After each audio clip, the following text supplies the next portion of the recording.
Hello and welcome to the Black Ponder. I'm Neil Trotter. Today we're going to be talking about political philosophy, and we're going to do that via a discussion of this book right here. It's by Jean-Jacques Rousseau. Let me deal with the flare, or the glare I mean. It is called A Discussion on Inequality. Now this book right here is very influential, very important book in political philosophy. One of the heavy hitters, but it's, I guess you want to say, it's controversial or polarizing, if you will. A lot of people read the book, scholars, intellectuals, politicians, and there's a lot of agreement with it and there's a lot of disagreement with it. And then there's people who read the text and they're like, I agree with about half the things that's going on here, and then the other half I disagree with, right? There's a lot of that going on. And I'm in that camp. I really wasn't feeling the argument that Rousseau was trying to make here, or I thought that he didn't give enough, his points weren't strong enough to support his thesis. They're pretty weak. But I see where he's going with it, and it does make sense where he's trying to take his argument, what he's trying to argue, but I just felt that his points just weren't strong enough. And we can talk about why that is with the discussion of the book. So what is his argument? Well, Rousseau's trying to explain the origin of inequality. Where did it come from? Where did it start? When was it that humans compared themselves with one another and considered some humans not as equal as other humans? When did that happen? Well, Rousseau argues that when humanity formed complex civilizations, like complex forms of governments, democracies, aristocracies, authoritarian governments like dictatorships, for instance, that's when it started. When complex forms of economics like capitalism, or complicated forms of socialism like communism, that's when inequality started happening. When society started becoming complex, that's when it happened. That's when inequality took place. Now, this text was written in 18th century, right? And it's during the Age of Enlightenment, right? So what was going on here was that people were relishing in the idea that, look how far civilization has taken us. We have this science, we have these complex forms of government, we got this social classes. We're developing an appreciation for philosophy, reason, logic, and then people were celebrating how far that was taking humanity.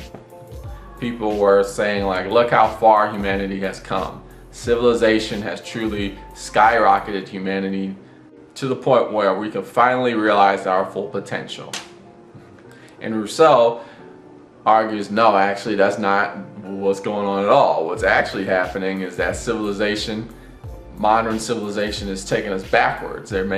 It's making humanity less than it should be. We're not able to realize our full potential because modern civilization is destroying us, in a sense, is creating these concepts of inequality.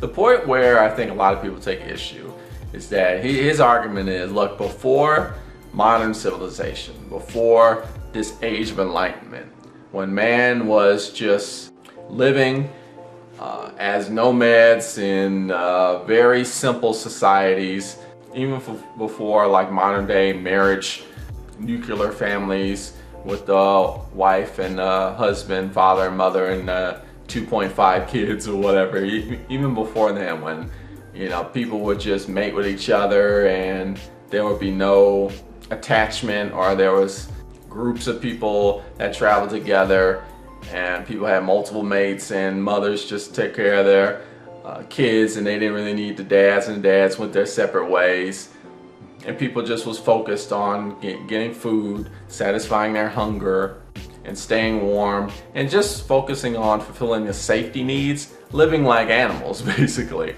That's when human beings lived in a much more better way. This is when everybody was considered equal in terms of it was just about people's physical capabilities. And there was no this false sense of inequality, people judging people off of class or other fictitious categories that don't really actually exist. And I would just say, and I'm sure many other people would say, like, no, that's actually not the case.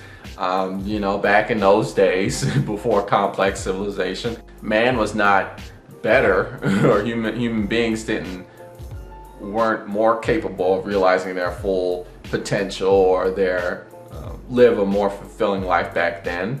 Notions of inequality based off of fictitious ideas probably did exist even back then. I would argue you really don't know.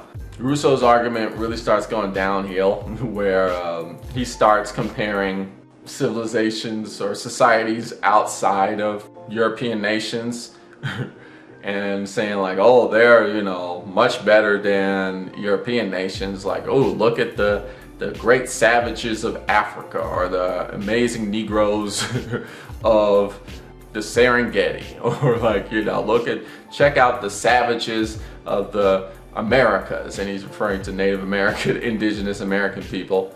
And it's just a lot of this romanticism of the exotic, the othering of different people. It's the basic white traveler of high socioeconomic class going to different places in the world and, you know, exotifying other people and saying, oh, these people are amazing, they could wrestle these animals, they're much more better at hunting and gathering, and they're better physically, and their societies are a lot better.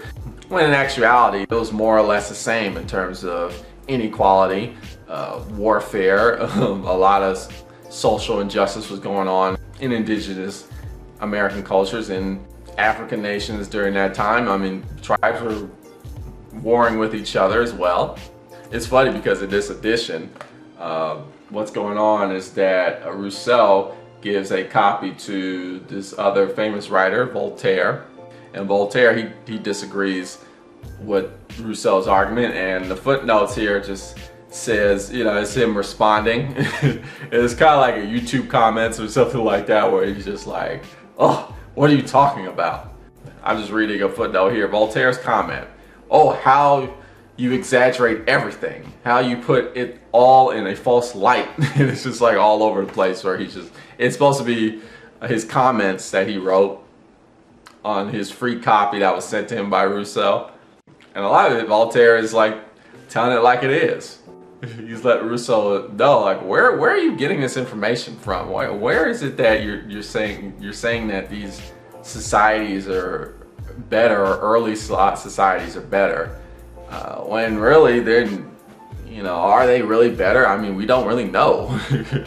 You're kind of like going off of your own opinion and your own kind of assertions that aren't really backed up by true factual data. Now I know this is a long time ago, right, where they just didn't have that kind of research, that scientific analysis, but you do have to be aware of the limitations of your assertions and your opinions.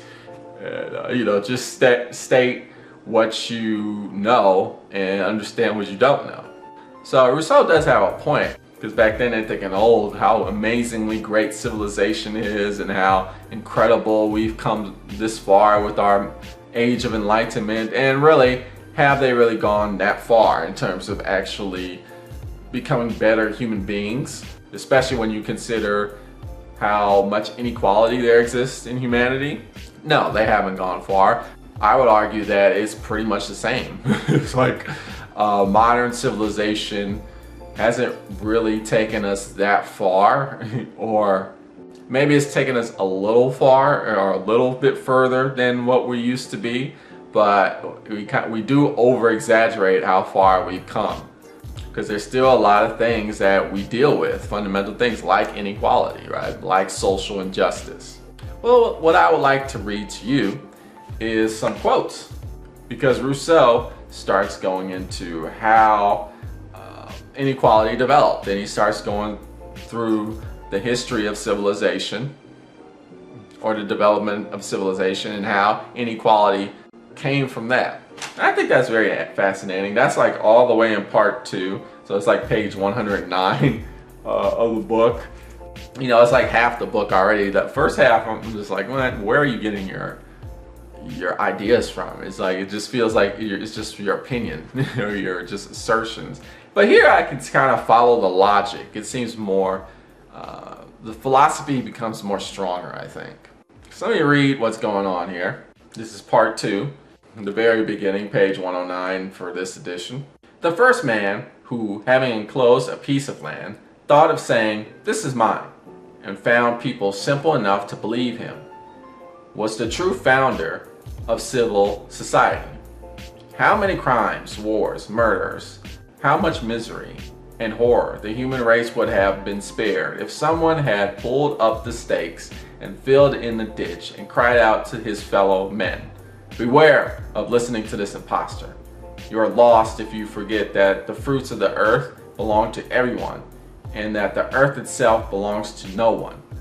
So Rousseau's saying that it all started when man was considered land as property. Once that happened, when people were like, "You know what, this land right here, it's mine," instead of "this land is everybody's," right, or "it belongs to no one," right? When people got out of that mode of thinking, when people started considering land as something that can be owned and is owned by a person, that's when things started falling apart. And I gotta say, I agree, right? That's true. Why? Because this is when capitalism started taking root, and we start to see the negative consequences of capitalism begin at this stage. And then Rousseau continues, "But it is highly probable that by this time things had reached a point beyond which they could not go on as they were, for the idea of property, depending on many prior ideas which could only have arisen in successive stages, it was not formed all at once in the human mind. It was necessary for men to make much progress, to acquire much industry and knowledge, to transmit and increase it from age to age, before arriving at this final stage of the state of nature." So Rousseau's saying, look, that idea just didn't happen overnight.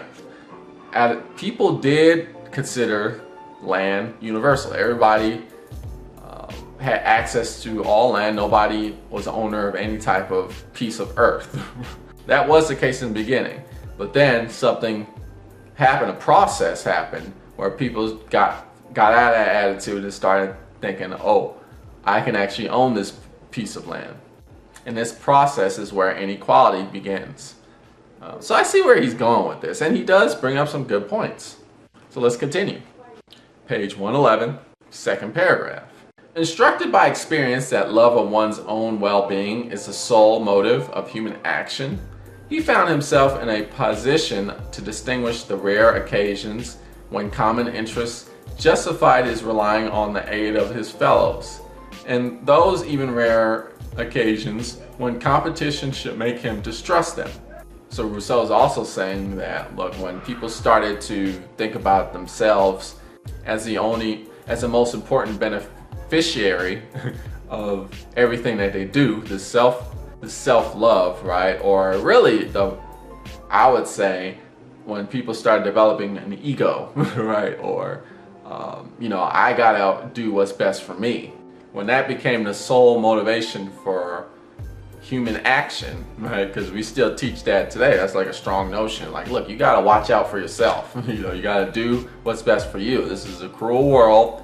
There's winners and there's losers. So you gotta make sure you're one of the winners and forget the losers, right? When people started developing that was another step toward the whole creation of modern civilization, and in turn the creation of inequality. And we can just keep going. It's like step-by-step process. Page 111. "This new condition, with its solitary and simple life, very limited in its needs, and very few instruments invented to supply them, left men to enjoy a great deal of leisure, which they used to procure many sorts of commodities unknown to their fathers. And this was the first yoke they imposed on themselves, without thinking about it, and the first source of the evils they prepared for their descendants." So as civilization developed, all right, and people started owning land, and then as they owned land, they started doing things for themselves rather than everybody. people that were successful in this paradigm began to create leisure time for themselves. They didn't have to always hunt and gather or find food for themselves, to just focus on the basic safety and physical needs. Sometimes they can relax because they own stuff now. The people that were successful, owned the most, were able to take advantage of the people who didn't own anything, right? So leisure time developed for those people, those successful people, and they started acquiring these commodities which complemented their leisure time. And those commodities that weren't needed, that was also one of the early stages of inequality starting to form. Because now some people have leisure and other people don't, and some people own stuff and other people don't, and now you gotta create justification as to, okay, why do I own this and this person doesn't? Must be because I'm better than they are. And we'll just keep going. Just the next sentence. For not only did such commodities continue to soften both body and mind, they almost lost through habitual use their power to please, and as they had at the same time degenerated into actual needs, being deprived of them became much more cruel than the possession of them was sweet, and people were unhappy in losing them without being happy in possessing them. So that's another problem. People were more happy with just owning the stuff than they were their actual use. For example, like somebody that collects books, right? They're more happier collecting the books than they are actually reading inside the text and learning from them and becoming a better person based off of what's being said in the text, right? And they're just like, look, I just want to collect the books just to have them. And that's just an example, right? That started happening. Next page right here, step-by-step process. People became accustomed to judging different objects and to making comparisons.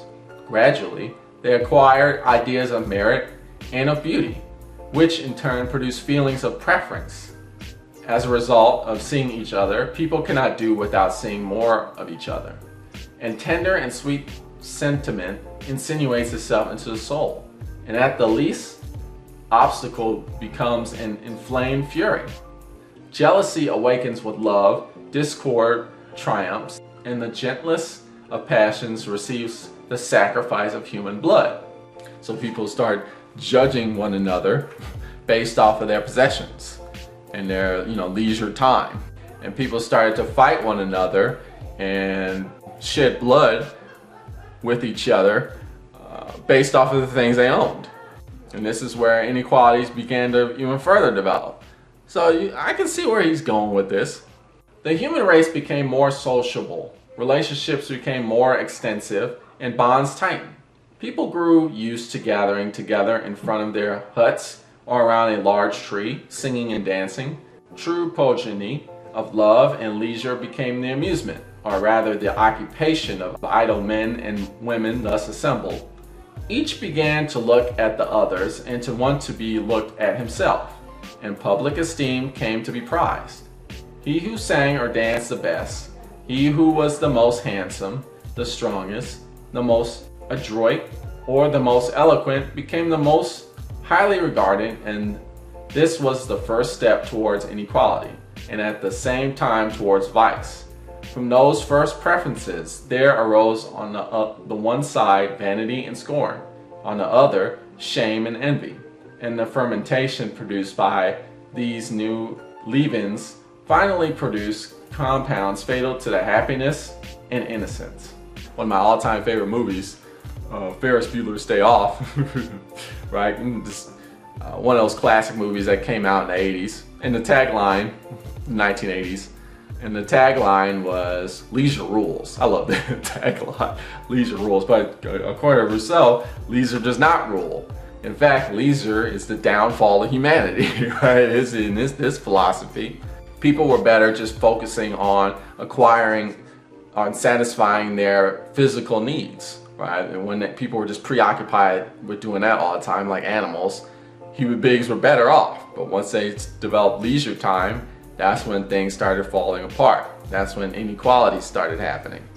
As soon as men learned to value one another and the idea of consideration was formed in their minds, everyone claimed a right to it, and it was no longer possible for anyone to be refused consideration without affront.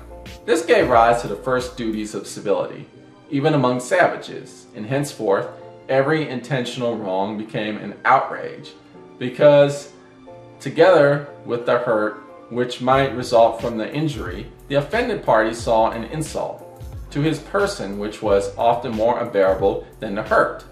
Thus, as everyone punished the contempt shown him by another in a manner proportionate to the esteem he accorded himself, revenge became terrible, and men grew bloodthirsty and cruel. And here, Rousseau's talking about how people are negatively impacted when people attack each other. People are more preoccupied and more focused on the attack on the ego rather than the actual damage that's being done, right? People are more concerned with their attack on their self-esteem or their self-worth than they are the physical damage or the true damage. And that's similar, I think of when I'm reading that, I think of the example of what's going on right now, geopolitically, right, with the whole North Korea, America thing that's going on right now, right? You know, very dangerous situation, right? But leaders are more concerned with their egos and their self-worth and the image that they're projecting than they are the actual welfare of their citizens. And a lot of what's going on, the president of America, the leader of North Korea, they're exchanging insults in an attempt to bolster their self-esteem, their egos, or they're trying to come together to meet just as a way to show how successful and how cool they are as business people and diplomatic politicians. It seems like a much more showing off and being reacted based off of their egos, their emotions, rather than, okay, what's really best for the citizens of this country or the country that I'm running. And this is what Rousseau's talking about. So again, I see where he's going with this. I read you this.